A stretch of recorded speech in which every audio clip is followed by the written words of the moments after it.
Madame, Monsieur, bonsoir. Reconnaissance d'Israël du Sahara marocain pour bientôt. C'est la question d'actualité que nous analyserons en compagnie de nos experts ce soir. On reviendra notamment sur cette déclaration phare du chef de la Knesset lors de sa visite inédite au Royaume fin de semaine dernière. Le président du Parlement israélien a en effet estimé que son pays, je cite, devrait aller vers une reconnaissance imminente de la marocanité du Sahara. D'ajouter que le Premier ministre, Benjamin Netanyahou, devrait annoncer sa décision dans un avenir proche. Auquel cas, que devrait induire une telle décision dans les relations bilatérales ainsi que les missions respectives des pays actuellement désignés comme bureau de liaison ? 3 ans après les accords d'Abraham qui ont permis une normalisation des relations entre le Maroc et Israël, la position de Rabat reste immuable quant à la solution à 2 États. Or, le gouvernement au pouvoir, le plus à droite de l'histoire d'Israël, ne semble pas aller dans cette direction. Pour revenir à la question du Sahara marocain, le 9 juin dernier, énième appel terroriste des milices du Polisario.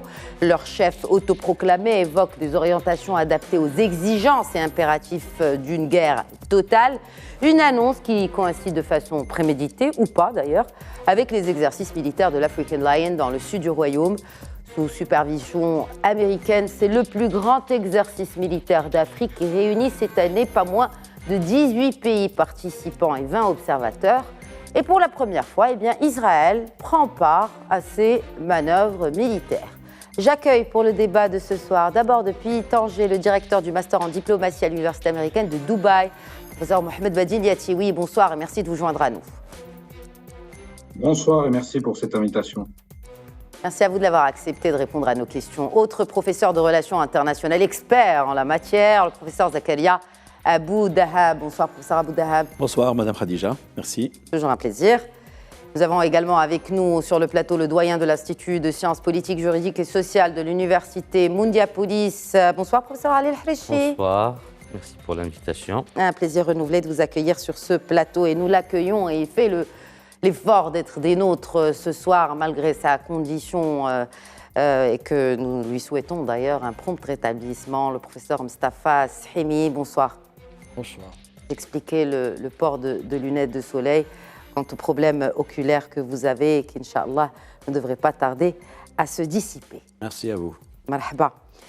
Alors, messieurs, on parle d'une visite historique du président de la Knesset, Monsieur Ohana, qui était donc en visite au Royaume la semaine dernière. Pourquoi on l'a décrit comme visite historique, messieurs? Allez, Harichi. Une visite historique parce que c'est le président de la Knesset, c'est le 3e homme dans la hiérarchie donc, de l'administration de l'État d'Israël, c'est-à-dire il y a le président, il y a le Premier ministre et puis il y a le président du Parlement, c'est-à-dire la Knesset.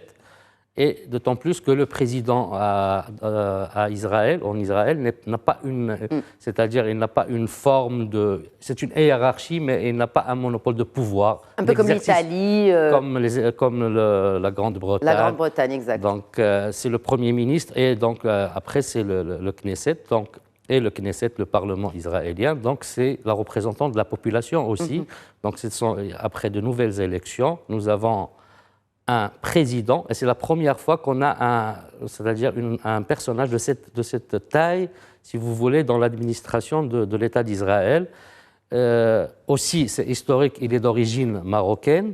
Ça montre ces liens entre le Maroc et Israël, c'est-à-dire sociologique et anthropologique, c'est-à-dire qui lie les populations. C'est historique de par ces déclarations. Quand on entend la déclaration donc, de M. Ohana qui dit que il reconnaît la marocanité du Sahara, il reconnaît et puis il prête presque allégeance à Sa Majesté. Quand on entend, il dit Allah Ybarak Maksidi. Donc on voit ce lien de la population d'Israël avec le Maroc. Et aussi, il appartient donc au parti politique du Premier ministre. Donc il a déjà été 2 fois ministre avec lui. Donc on comprend quand il déclare cette intention de la reconnaissance par l'État d'Israël de la marocanité des Sahara, il représente d'abord le Parlement, mais il représente aussi le parti qui est au pouvoir. Donc c'est une visite qui est quand même historique et très importante. Et c'est la première visite, je pense, dans un État arabe d'un personnage politique, c'est-à-dire qui a ce niveau dans la hiérarchie de l'administration en Israël. Puisque vous parlez de hiérarchie de l'administration en Israël, alors vous avez parlé du Premier ministre, du président de la Knesset. Quelles sont les prérogatives du président de la Knesset, Mustafa Shimi, en sachant que, comme l'a si bien dit Sil Harishi, il a appelé presque, on peut le dire, hein, le Premier ministre à reconnaître la marocanité du Sahara. Quel est le poids du président de la Knesset aujourd'hui en Israël? Il faut observer d'abord que son rôle ne doit pas être minoré. C'est le troisième personnage de l'État d'Israël, comme ça a été dit, et il a un rôle important, notamment en interne et à l'international. Il y a toute une diplomatie parlementaire. Oui. C'est une diplomatie parlementaire qui n'est pas négligeable, donc l'Union interparlementaire, d'autres institutions internationales aussi. Le président du Parlement israélien, c'est une voix qui compte, c'est une voix qui porte. En plus, c'est un pays spécifique pour diverses raisons qui sont connues, et donc ça n'est pas négligeable. Deuxième élément, c'est quelqu'un, je ne vais pas vous surprendre, c'est quelqu'un qui aurait pu, lors de son séjour, demander un passeport marocain, une carte d'identité nationale. Il faut le dire, du fait de l'ascendance de sa famille. Et donc, c'est quelqu'un, c'est quand même intéressant à relever. Troisième point, c'est quelqu'un qui marque de manière particulière, historique, vous l'avez dit, un déplacement dans un pays arabe. C'est inédit. Ce n'est pas lui ou ses prédécesseurs qui auraient fait ce voyage-là en Égypte, ailleurs, etc. Donc ça, c'est un acte important. Maintenant, ce qu'il a dit, je ne pense pas que ça soit de son cru personnel. C'est ça, parce que quand il dit qu'il y a actuellement, je cite, des discussions sérieuses entre nos gouvernements sur la question du Sahara, et je crois que le Premier ministre Netanyahou annoncera sa décision dans un avenir proche, je dirais, il ne l'a pas sorti de sa tête. Je vais résumer, ouais. Il a été briefé. C'est le moins qu'on puisse dire avec le Premier ministre, donc chef d'exécutif israélien, Benjamin Netanyahou, et pour porter cette parole-là. Parce que ce n'est pas une déclaration d'un obscur député, etc. C'est le président de la Knesset, le Parlement espagnol, qui fait une visite dans un pays comme le Maroc et qui prend position sur la première priorité des Marocains du Maroc, en l'occurrence la question nationale. La question qui se pose maintenant, elle est complémentaire. Je note que depuis près de 3 ans, cette question de la reconnaissance par Israël de la marocanité des provinces méridionales, je ne dis pas et je ne dis plus le Sahara marocain, parce que c'est une façon de particulariser le dossier. Je parle de territoire et je parle toujours, moi, de provinces méridionales aux provinces sahariennes du royaume. Donc, sur ce plan-là, pourquoi cette question n'a pas été évoquée depuis les accords d'Abraham de décembre 2020 ? Elle n'a pas été stipulée dans ces accords, surôt. Bien Pourquoi sûr. elle n'a pas été évoquée ? Parce qu'elle ne figure pas dans ces accords d'Abraham, Mustafa Shimi. Bien sûr, et parce qu'elle ne figure pas, vous avez raison de le relever, elle ne figure pas aussi du fait de la décision marocaine de ne pas lier le processus de normalisation avec Israël avec des questions intéressant à la cause nationale. Très bien. Parce que toute une propagande dehors avait dit « Ah oui, mais c'est en contrepartie, etc. » Il n'en est rien. Et presque 3 ans après, il n'en est rien. Mais pour autant, la question reste posée. Elle était dans le circuit, si je puis dire. Et il se trouve qu'elle est bloquée, elle est gelée depuis le nouveau gouvernement Netanyahou à la fin décembre 2022. Gouvernement formé de majorité de droite, d'extrême droite et d'orthodoxe. Ma question est celle-ci.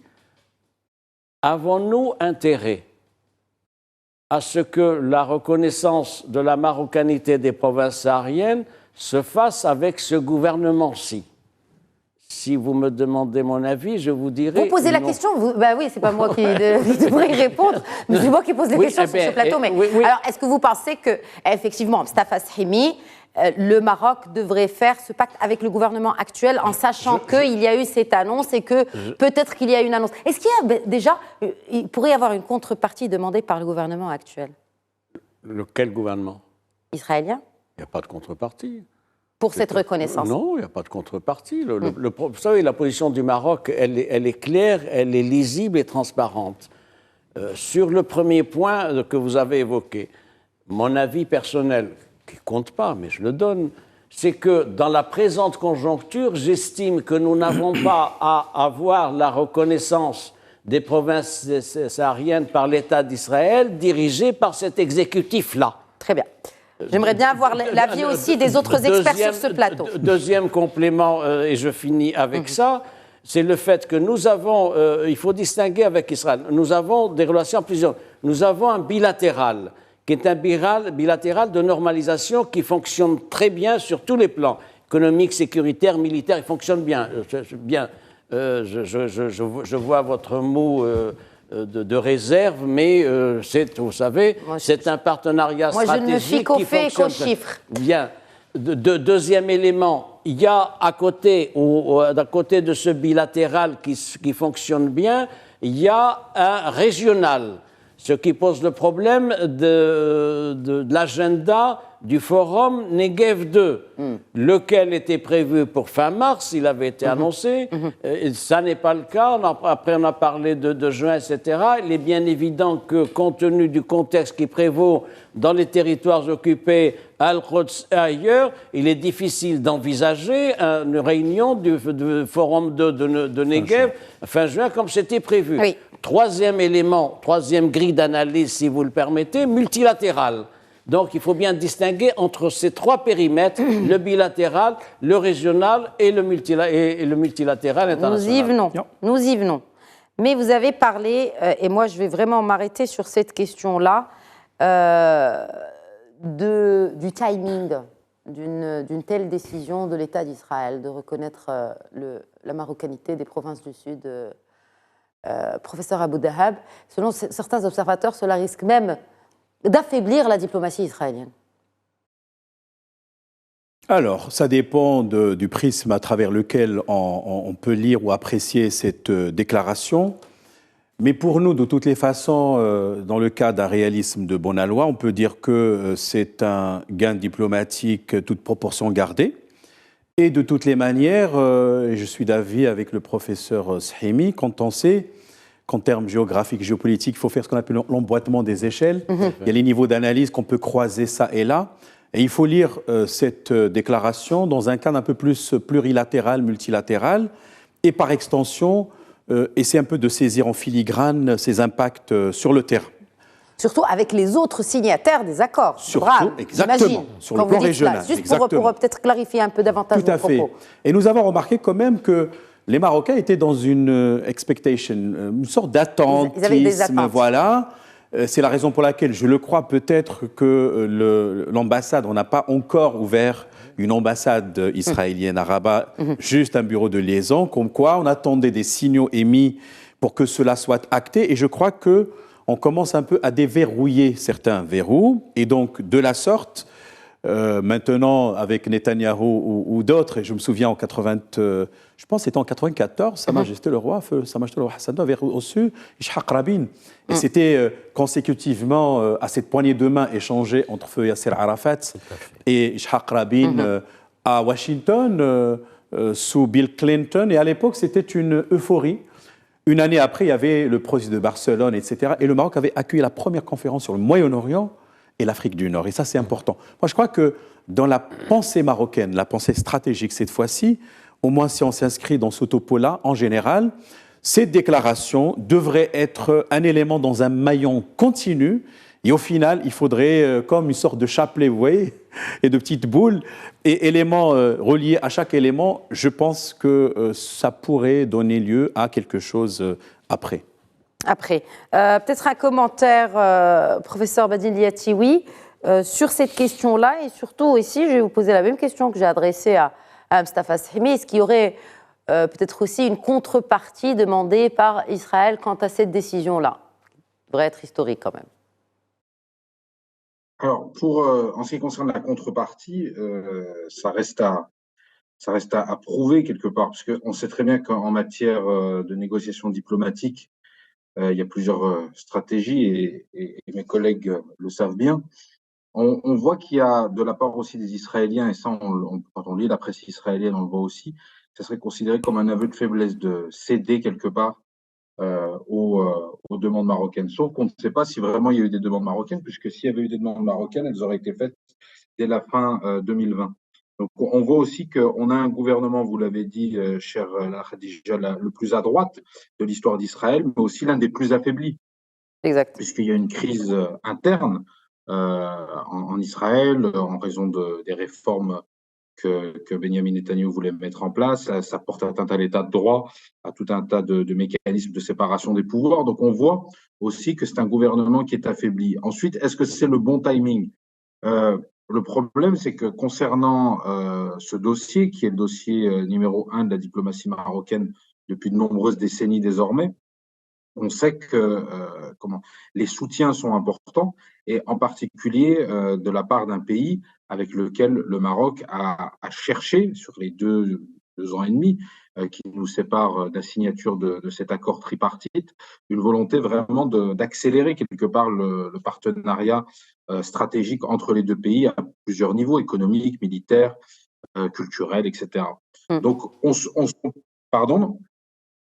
Oui, non, j'acquiesçais. Et puis, vous avez parlé de coopération, justement. Est-ce que c'est la coopération sécuritaire d'abord qui prime et c'est le socle de ces relations bilatérales, en attendant que celle de nature peut-être économique soit renforcée davantage, soit concrétisée du moins? Alors, le problème de la coopération économique, on sait que ça prend du temps au niveau des résultats. La coopération militaire, on a vu que le Maroc avait certains besoins en termes d'armement, en termes de drones, etc., en termes de nouvelles technologies, et les Israéliens font partie de ceux qui sont le plus à même, finalement, de fournir ce type de technologie et ce type de soutien, on va dire, militaire.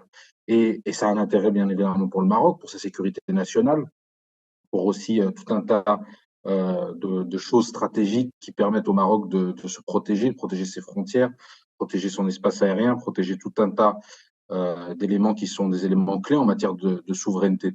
Donc, on sait que ce partenariat est devenu un partenariat stratégique, qu'il a vocation à se développer dans les prochaines années, quel que soit le gouvernement en place. Et la question, quelque part, du Sahara, des provinces du sud, du Sahara marocain, est une question qui est primordiale, puisque Sa Majesté l'avait répété lors de l'un de ses derniers discours. C'était le prisme à travers lequel on voyait et on analysait finalement les partenariats, les amitiés diplomatiques, pour parler un peu vite. Et je pense aussi que quelque part pour le Maroc, l'aspect positif qu'il peut y avoir derrière une reconnaissance israélienne de la marocanité du Sahara, c'est que ça sera très compliqué pour un certain nombre de pays qui traditionnellement sont considérés comme des amis du Maroc de ne pas le faire. C'est-à-dire que si vous avez les États-Unis, si vous avez Israël, si vous avez l'Espagne, si vous avez l'Allemagne à différents niveaux, et bien sûr selon différents critères et par rapport à différents intérêts, parce qu'il y a toujours des questions d'intérêt, si vous avez des pays, je pense à la France pour parler clairement, qui refusent de se positionner sur le dossier de manière très claire, et je ne pense pas qu'Emmanuel Macron le fera, ça le mettra aussi quelque part en porte-à-faux dans sa volonté de rétablir des relations, on va dire, saines et profondes avec le Royaume du Maroc. Puisque là, le Maroc pourra dire, mais attendez, tous nos amis, quelque part, nous suivent, nous soutiennent, et il manque que la France. Oui. Alors, il manque que la France, et l'autre cause aussi très importante pour le Maroc, c'est cette solution à deux États. Oui. Et on voit que, effectivement, le Maroc reste vraiment intransigeant sur cette question-là, professeur El-Harechi. Le Maroc est intransigeant depuis, même avant, après et ad vitam aeternam, jusqu'à la résolution de cette question, on va dire, israélo-palestinienne. Exact. Le Maroc, d'abord, le roi, c'est le président du comité Al-Quds. Feu Hassan II était président de ce même comité. Le Maroc a joué un rôle diplomatique très important par rapport à ce compromis entre Israël et la Palestine, c'est-à-dire l'autorité palestinienne, c'est-à-dire pour avoir deux États, un territoire et deux États. Parce qu'aujourd'hui, on le dit souvent en relations internationales, on parle du compromis, le compromis politique. On ne parle plus de conflit. israélo-palestinien. Oui. Non, le compromis, quels que soient les cas, on parle de compromis, c'est-à-dire trouver toujours des formes de concession et de compromis. Les Palestiniens... Mais est-ce qu'on est aujourd'hui dans le compromis, même si ce n'est pas notre débat ce soir, ça mérite plusieurs émissions. Quand je parle du compromis entre Israël et l'autorité palestinienne, parce qu'ils ne peuvent pas vivre en conflit éternellement, donc ils ont trouvé cette solution et ils l'ont acceptée. Et comme a dit le professeur Zakaria tout à l'heure, tout le monde a applaudi, il y avait une euphorie. Et cette poignée de main assez célèbre, quand même, ouvrait de l'espoir. Malheureusement, il y a eu des gouvernements israéliens qui ont très mal articulé cette forme de deux États. On a vu l'intifada, parce que quand vous avez parlé de 1994, c'était le premier bureau de liaison a été ouvert au Maroc. Et il a été fermé, bien sûr, après la deuxième intifada, après ce qui s'est passé. Maintenant, quand on a effectivement un gouvernement qui est à l'extrême ou qui est de droite, enfin de droite extrême. Maintenant, dans le monde entier, on voit qu'il y a un virage vers l'extrême droite, quels que soient les pays. En Europe, on voit les élections, ce sont les résultats. Maintenant, est-ce qu'on va accepter ou non? Non, on va accepter. Au contraire, comme a dit le professeur tout à l'heure au niveau de sa déclaration, le discours de Sa Majesté était assez clair. Le prisme à travers lequel le Maroc voit ses amitiés et ses relations diplomatiques avec les États. Et économiques. Et non, c'est le Sahara, c'est la question du Sahara. Oui. Donc, c'était Israël qui était visé par Israël, la France et d'autres pays, puisque les pays qui sont avec le Maroc ont même été cités après, dans le même discours. Donc, la reconnaissance par ce gouvernement, c'est-à-dire ne va pas empêcher le Maroc, ou c'est-à-dire de rester sur sa position, de camper sur sa position par rapport à une solution pacifique, à arrêter tout ce qui se passe de l'occupation encore, on voit qu'il y a de l'occupation de certains territoires, c'est-à-dire au niveau d'Israël, le Maroc, et les Marocains sont contre.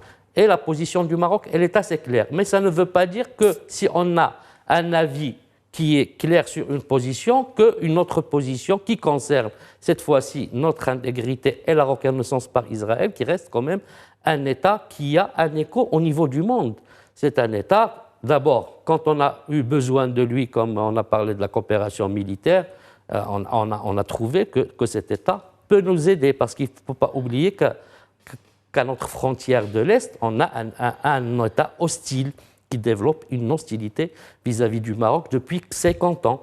D'où l'importance de cette coopération sécuritaire entre le Maroc et Israël. Ben oui, plus que jamais. Sécuritaire, et puis, si on revient d'abord sécuritaire, et puis il y a l'économique, et il y a aussi le parce qu'il y a eu cette visite quand même. Il y a une visite très importante. J'aimerais bien juste le souligner. Je pense déjà sur l'eau. Quelque chose qui va se passer sur l'eau, parce qu'il faut du transfert de la technologie.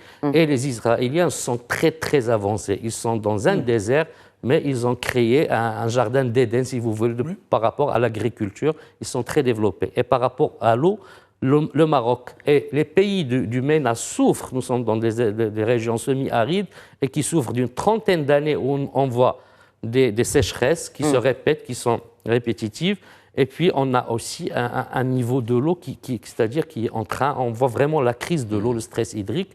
Et cette réunion-là, c'est-à-dire la coopération, ou plutôt le partenariat stratégique, il y a plusieurs niveaux. Et ce qui fait que le Maroc, moi je diverge avec mon ami et mon professeur par rapport à la période, parce que il y a eu Netanyahou, je pense, au moment de la signature de l'accord tripartite, il y a eu d'autres gouvernements qui sont arrivés. Et puis maintenant, le Netanyahou qui revient avec l'extrême droite, bon, c'est normal. Les partis... La visite de Netanyahou, on parle aussi qu'elle est attendue côté israélien. Une visite du Premier ministre israélien au Maroc. C'est le deuxième, c'est-à-dire au niveau du rang, mais c'est le premier, c'est lui qui décide. Ça veut dire que la relation, il devient vraiment très importante, et le partenariat, il est en train de s'écrire sur c'est-à-dire la continuité et sur le temps long. En attendant, on a reçu beaucoup de personnalités israéliennes de haut rang. Pas plus tard que la semaine dernière, cette visite du conseiller à la sécurité nationale d'Israël, Tsaki Hanegbi, qui a rencontré d'ailleurs le chef de la diplomatie, Nasser Bourreta, c'était le 7 juin. Donc encore une fois, vraiment des relations bilatérales solide et qui se solidifie, notamment sur cet aspect sécuritaire et militaire. Une réaction, Mustafa Salimi? Oui, je vais reformuler ma position, si vous le permettez. Brièvement, parce que là, vous l'avez bien formulé tout à l'heure, mais, oui, mais on va y revenir, mais brièvement, parce qu'il nous reste la deuxième partie de l'émission. Il faut poursuivre le processus de normalisation avec Israël qui est mutuellement bénéfique. C'est quoi poursuivre? Qu'est-ce que vous appelez par poursuivre de partenariat, c'est normaliser, c'est normaliser. Élargir les secteurs de coopération, les approfondir, trouver de nouvelles pistes et mettre sur pied vraiment une formule particulière de partenariat stratégique privilégié sur tous les plans. Deuxième élément que je voudrais relever, c'est la liaison entre la question nationale des provinces sahariennes et la question palestinienne. Il faut bien en parler. La position du Maroc est particulière. Sa Majesté le Roi est président du comité Al-Quds. Sur ce plan-là, c'est un cahier de charges qu'il assume et qu'il tient à assumer de manière sourcilleuse avec des prises de position, etc. Il est bien entendu que la reconnaissance par Israël des provinces sahariennes du Royaume aurait un coût politique. Un coût politique qu'il faudra assumer au moment où, je fais la liaison avec la question palestinienne, où le processus de paix, précisément de dialogue avec les Palestiniens, est en panne. Et plus encore, au moment où ce gouvernement se distingue par une politique, le gouvernement israélien se distingue par une politique répressive. Il est difficile qu'il y ait dans un tel contexte un climat de normalisation pour ce qui est des relations entre le Maroc et l'autorité palestinienne Israël, si l'État d'Israël ne donne pas des signes probants de sa volonté d'enclencher un processus de paix et de dialogue. C'est la position du Maroc. C'est pour ça qu'on ne peut pas autonomiser les relations entre Rabat et Tel Aviv d'un côté, donc comme si c'était un silo, et à côté de ça, dire Rabat et l'environnement. Non, c'est lié. Il y a une interaction entre tous ces paramètres, et c'est pour ça que je suis de ceux qui pensent que, en l'état, compte tenu de la nature du gouvernement israélien, qui est ce qu'il est, c'est plus à droite de toute l'histoire, ça a été dit, il faut se contenter de cette situation-là.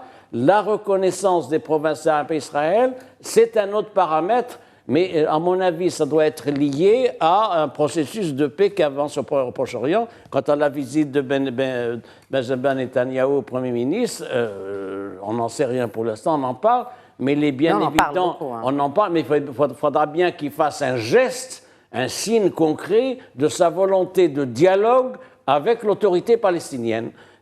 Étant entendu que s'il est là, il est là dans un pays où le roi est Amir al-Mouminin et président du comité Al-Quds. Alors, il y a l'autre actualité, il y en a quand même 2 ou 3 qui sont liés à ces 2 sujets, que ce soit à Israël ou au Sahara, notamment cette participation, première participation, professeur Abou Dahab, de soldats israéliens à l'exercice African Lion. Peut-être retour sur, brièvement, parce que nous allons consacrer demain, Inch'Allah, une émission sur cet exercice d'African Lion qui devrait se terminer cette semaine qui vient de commencer donc dans le sud du royaume. Cette participation israélienne dans ce genre d'activité africaine, d'ailleurs. Il y a une forte majorité d'armées africaines. Ce sont des exercices qui sont ouverts d'abord, puisqu'on peut considérer qu'il s'agit là d'une sorte de coalition de facto. Et on a vu comment, depuis pratiquement 2007, date du lancement, il s'est professionnalisé. Et nous sommes à la 19e édition. Cela veut dire que parfois même, en une année, il y a eu 2 éditions, ou 2 exercices. Et on a vu que, par exemple, il y a des questions extrêmement importantes sur le plan de la défense, comme la lutte contre des attaques bactériologiques, radiologiques, chimiques, etc. Et on sait combien aussi des pays comme Israël ont une certaine avance et une certaine expertise en la matière. Vous savez, en relations internationales, on le sait depuis les années 60, Israël est un État de facto nucléaire. Donc ces technologies, il le dispose. Et par conséquent, quand on parle de pays comme Israël, on peut parler du Kenya, le Sénégal, la Tunisie, le Brésil, etc., etc. Ça permet quand même réellement d'opérer donc les simulations contre toute attaque éventuelle, mais il y a, on va dire, une portée continentale stratégique parce que ces exercices, indirectement, c'est une sorte de réponse contre d'autres qui se font avec l'Afrique du Sud, l'Algérie, etc. Avec les Russes. Et je pense, et avec les Russes, bien entendu. L'Algérie fait des manœuvres militaires avec la Fédération de Russie. Il y a même la Mauritanie qui a stationné ses troupes au nord. Il y a une agitation quelque part dans la bande sahélo-saharienne, les Touaregs, l'Azawad, etc. Mais je voudrais aussi dire une chose que je pense même aujourd'hui se sont ouvertes aussi des manœuvres militaires l'idée par l'OTAN. Et les Russes ont réagi en considérant que ce genre d'exercices, indirectement, sont dirigés contre la Russie. Et nous sommes dans une nouvelle bipolarité qui ne dit pas encore son nom. Donc, je prends ce que vous avez dit, Madame Khadija. Effectivement, je crois qu'Israël, sur le plan militaire, technologique, a des avancées remarquables. Et donc, ça permet, je le crois, au Maroc, au final, de tirer profit de ce genre d'exercice pour devenir encore plus résilient, peut-être plus autonome sur le plan de la défense stratégique. Oui, surtout que les menaces sont là. Justement, je voudrais revenir sur ces propos tenu par l'autoproclamé chef des milices Mohamed Wali Akaï qui appelle encore une fois à des attaques terroristes sur le territoire marocain. Il faut le prendre au mot. Mais cela dit, ils ne seraient pas à leur première attaque. C'est pas la première fois. Bon, déjà, les appels, ces derniers temps, c'est devenu monnaie courante, notamment sur les réseaux sociaux, mais pas que. Mustafa Sahimi, c'est pas... Mais ils sont déjà passés à l'acte, notamment en attaquant des embarcations de pêche espagnoles. Oui, mais c'était loin. Ouais. Donc, l'une des stratégies mises au point aujourd'hui par le mouvement séparatiste avec l'encadrement algérien, évidemment, ils le disent d'ailleurs dans leur texte, c'est un effort de guerre particulier dans le royaume, de la multiplication des attentats. Alors, compte tenu des connexions qu'il y a entre les éléments armés séparatistes et un certain nombre d'autres éléments de la mouvance djihadiste, il y a là quelque chose qui est un terreau favorable à des opérations terroristes, d'où l'extrême vigilance de notre appareil sécuritaire, donc dans toutes les frontières marocaines, et en particulier pour veiller à ce qu'il n'y ait pas des opérations. D'ailleurs, je note que parmi ceux qui ont été arrêtés il y a quelques semaines, il y avait 2-3 éléments de Dakhla. À Dakhla, c'était intéressant. Donc voilà, donc nous en sommes là. Ils ont dit aussi dans leur texte, il faut les dire, il faut les lire et le dire, qu'ils optaient aujourd'hui, donc depuis octobre 2020 exactement, depuis ce qui s'est passé avec l'opération marocaine de normalisation du passage à Guergueret, qu'ils allaient opter pour l'option militaire de manière plus opérationnelle. Donc nous en sommes là.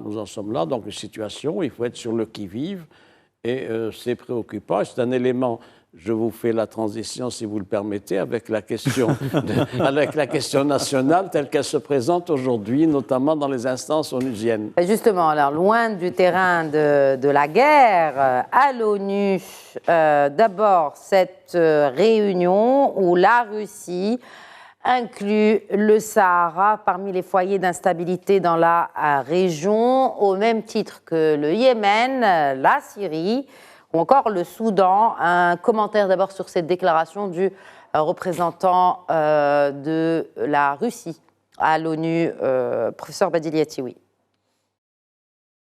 Alors la déclaration du représentant russe au sein des instances onusiennes, on peut la lire de différentes manières. On peut voir ça comme une forme de provocation de la part des Russes pour bien rappeler au Royaume du Maroc si jamais il cherche à aller trop loin dans sa coopération avec les États-Unis et quelque part sur sa participation qui est somme toute logique, ce qu'on appelait auparavant le bloc occidental.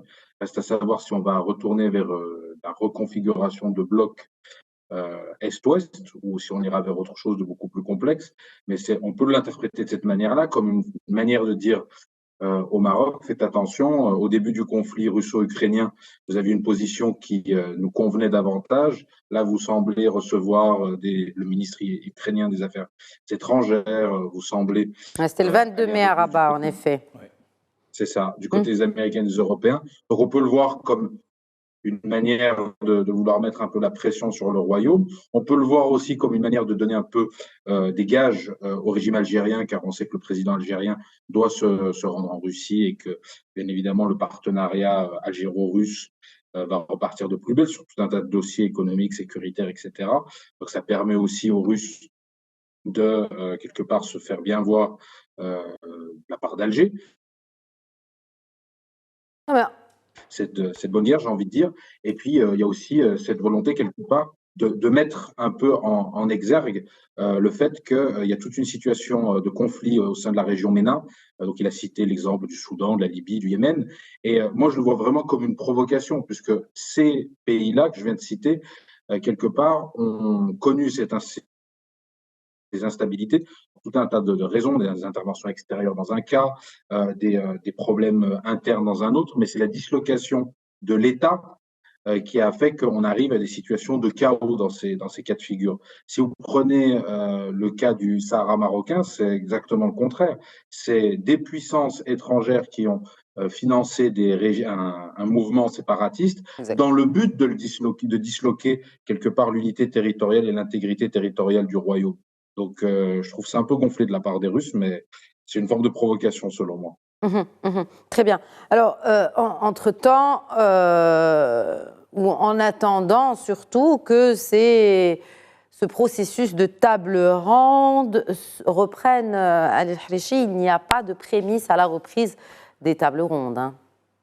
En tout cas, pas du côté algérien. Oui, les tables rondes, il faut que les Algériens soient là. Ils ont été là en 2018. Je suis là, mais je ne suis pas là. Voilà, c'est un peu la position algérienne. Les Algériens, depuis l'élection de M. Tebboune, ils n'ont plus... Parce qu'avant, ils ont assisté aux 2 tables rondes qui ont été organisées. Même si les déclarations, c'est-à-dire les résolutions du Conseil de sécurité, invitent les Algériens et les Mauritaniens et le Maroc et les séparatistes à s'asseoir autour de la même table, puisque ce sont les concernés, ils ne veulent pas être dans les tables rondes. Maintenant, le plus important, c'est cette résolution de la résolution qui va venir dans quelques mois. En octobre. En octobre. La présidence, elle est assurée aujourd'hui du Conseil de sécurité par les Russes. Les Russes. Mais ça ne change rien. Les Russes, depuis, Qu'est-ce que ça change? Qu'est-ce que ça 2007, changerait? ils n'ont jamais fait un veto. Ils ont fait une abstention. Parce que les Russes, il y a une forme, si vous voulez, pas d'amitié, d'intérêt avec les Algériens. Donc, ils ne peuvent pas aller carrément à l'encontre des intérêts des Algériens qui sont leurs partenaires, qui achètent de chez eux, cette année on parle de 23 milliards de dollars d'armes, et pas que cette année, les années, ça date de l'Empire soviétique. De l'Union soviétique, de l'URSS. Donc c'est leurs amis, c'est les intérêts communs. Maintenant les Russes, il y a quelque chose qui se passe au sud de l'Algérie, avec le nord du Mali, on parle de l'Azawad, et pas de l'Azawad, maintenant c'est au niveau du sud de l'Algérie, on voit des déclarations de certains Touaregs qui se réclament d'abord d'être indépendants, donc de leur indépendance par rapport à l'Algérie, et on parle aussi parfois d'une certaine allégeance par rapport au Maroc, parce que cette région-là, on ne veut pas revenir à ces cartes, la carte du Grand Maroc, mais les Russes sont présents par les militaires Wagner au niveau du Mali. Et c'est un autre enjeu, comme disait mon collègue tout à l'heure, multilatéral. Ce sont les enjeux des puissances ou de... C'est un peu l'hôpital qui se fout de la charité, parce que quand un diplomate russe à l'ONU déclare que cette région, elle est aussi instable que d'autres régions où la Syrie est présente. La Syrie, ou la Russie, pardon, est présente. La Syrie, la Libye, mais aussi dans la bande sahélo-saharienne. La Russie, elle est présente. Et on voit que la France a été dégagée, évincée, et c'est la Russie qui, militairement, qui a pris la place de l'opération Serval et l'opération Berkane, qui était là au niveau du Sahel. Donc on voit qu'il y a d'autres enjeux qui sont au-delà de cette région-là. Ce sont les intérêts des puissances, que ce soit la Russie, que ce soit la France, que ce soit les États-Unis. Et le Russe, quand il fait, ce diplomate russe, quand il fait cette déclaration, ce n'est pas une déclaration, c'est une provocation. Ça reste seulement une provocation. Voilà, c'est ce que disait. Et la résolution du Conseil de sécurité, elle va être encore en faveur du Maroc. En tous les cas, il faut trouver une solution proposée par le Maroc. C'est une solution qui est crédible, qui est politique. Et qui est soutenue par une large partie de la population internationale et par des membres du Conseil de la sécurité, sauf quelques-uns qui s'obstinent. Non, il est soutenu par tout le monde. Depuis, personne ne vote contre. C'est très important. Quand on parle du Conseil de sécurité, aucun pays n'a jamais voté contre. Il y a eu des abstentions. C'est très important. Ça pèse au niveau du poids de la résolution. Quand on a un veto, on peut avoir un veto. Les Russes, ils peuvent faire carrément un veto. Ils font partie des 5 pays, c'est-à-dire les 5 membres permanents du Conseil de sécurité, mais ils ne votent ni contre, ni font un veto.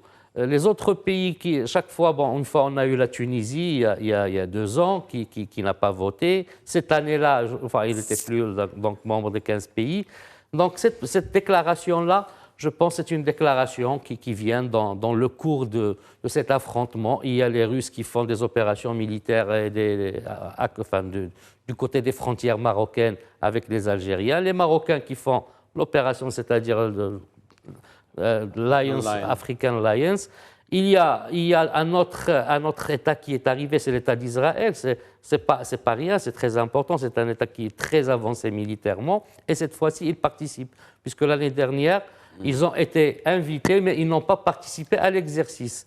Donc tout cela fait que cette déclaration, à mon sens, c'est une... Mais ça, c'est un signal aussi fort après l'incident qui s'est passé à Addis Abeba, où cette diplomate israélienne a été empêchée d'assister à la Parce que là, clairement, oui, c'est ça. Même au sein de l'UA, parce que effectivement, l'État d'Israël détenait ce statut d'observateur au sein de l'UA. Mais on empêche son représentant d'assister aux travaux de la session de cette Union africaine. Et ça, c'était un move complètement algérien et sud-africain. Oui. Mais il y avait un prétexte protocolaire voilà. qui a été saisi, à vous le dire.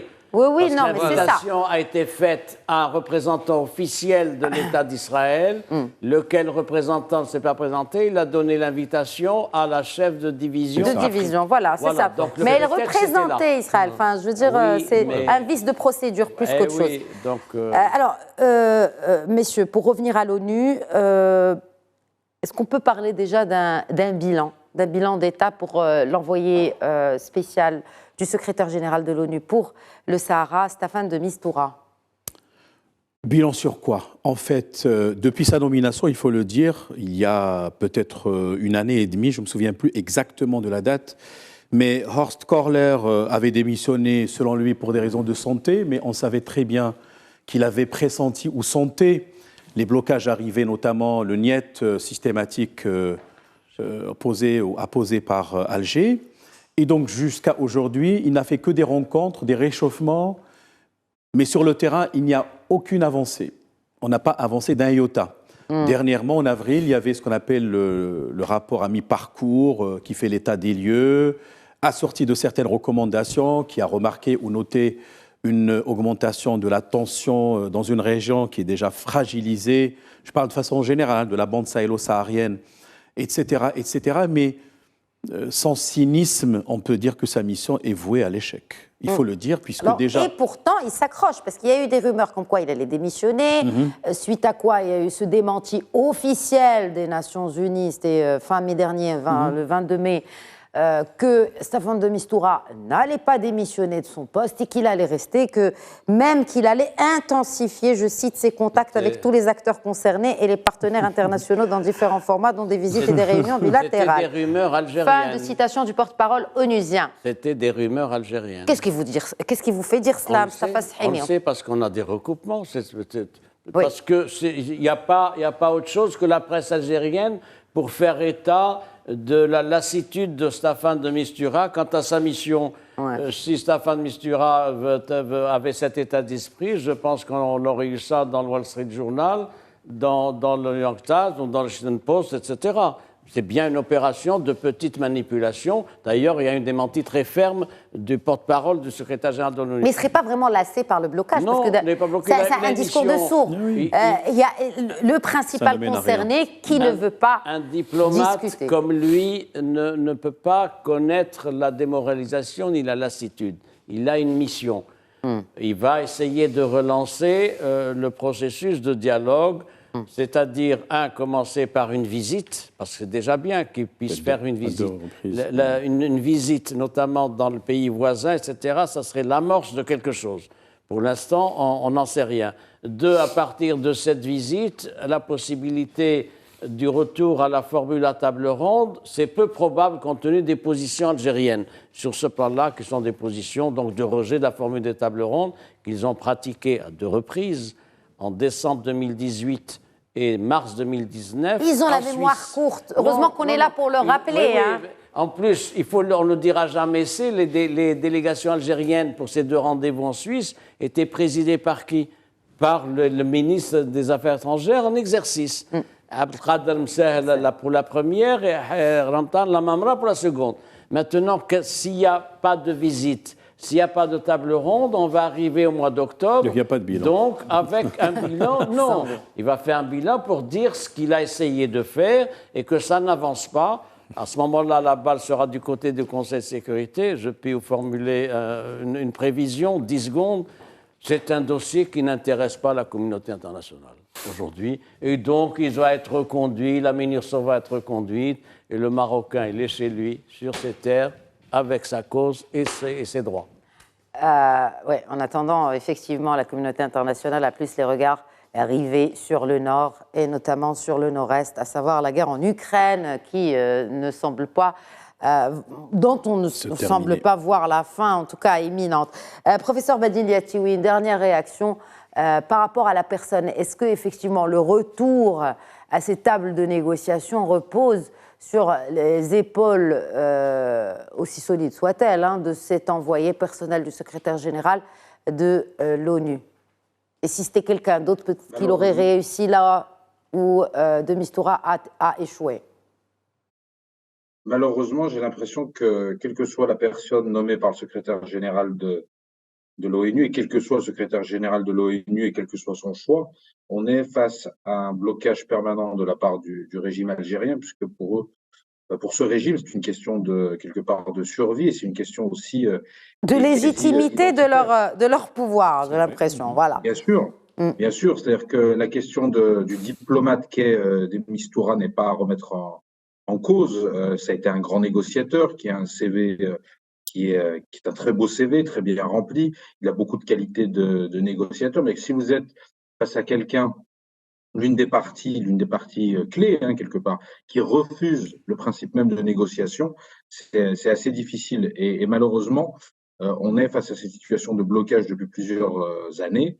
La proposition marocaine est la seule proposition crédible, réaliste et qui se veut finalement une solution politique avec des avantages pour toutes les parties. C'est la seule qui est sur la table. Le régime algérien n'a jamais rien proposé de concret. Le Polisario, qui est un groupe séparatiste qui est financé par Alger, n'a jamais rien proposé de concret. Et à part menacer, comme vous le disiez tout à l'heure, malheureusement, d'attaques terroristes ou d'attaques au sein, par exemple, comme à Guergarat il y a quelques mois, il n'y a rien de concret, il n'y a rien derrière tout ça. Donc, quel que soit le talent de Mistura ou d'un autre, on est face à une situation qui est complètement bloquée puisque c'est une question de survie politique et une question, je le rappelle, identitaire pour le régime algérien et pour sa survie et quelque part pour sa pseudo-légitimité. Oui, exactement. Merci beaucoup, professeur Mohamed Badil Yatiwi. Vous avez tout résumé sur cette dernière déclaration. Merci infiniment d'avoir été avec nous. Merci à vous. Et je remercierai également professeur Sahimi. Encore une fois, bon rétablissement à vous. Nous avons besoin de vous et de vos yeux précieux. Vous êtes bien aimable. Professeur Al-Harichi, merci beaucoup. Un réel plaisir d'échanger avec vous sur des questions aussi stratégiques et aussi importantes pour notre royaume. Professeur Abou Dahab. Toujours un plaisir, Madame Khadija. Marhaba, tout le plaisir était le mien. Merci à vous pour votre fidélité à Questions d'Actu. Très bonne soirée à tous.